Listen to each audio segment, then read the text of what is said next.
At their cries, all the Israelites around them fled, shouting, "The earth is going to swallow us too!" And the fire came out from the Lord and consumed the 250 men who were offering the incense. Tell Eleazar, son of Aaron the priest, to remove the censers from the charred remains and scatter the coals some distance away, for the censers are holy. The censers of the men who sinned at the cost of their lives hammered the censers into sheets to overlay the altar, for they were presented before the Lord and have become holy. Let them be assigned to the Israelites, as the Lord directed him through Moses.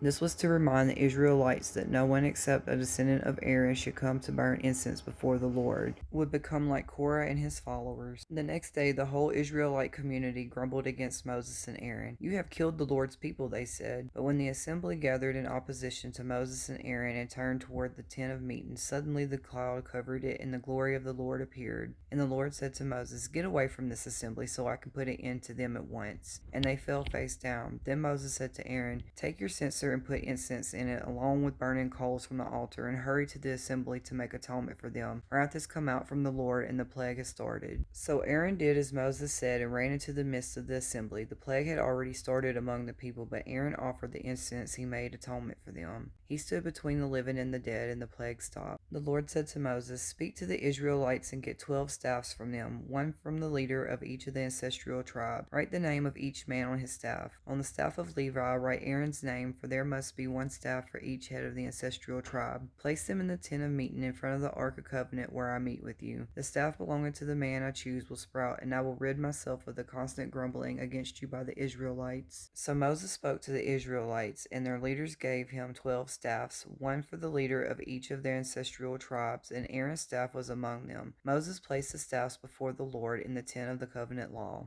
The next day Moses entered the tent and saw that Aaron's staff, which represented the tribe of Levi, had not only sprouted, but had budded, blossomed, and produced almonds. Then Moses brought out all the staffs from the Lord's presence to all the Israelites. They looked at them, and each of the leaders took his own staff. The Lord said to Moses, "Put back Aaron's staff in front of the ark of the covenant law, to be kept as a sign to the rebellious. This will put an end to their grumbling against me, so that they will not die."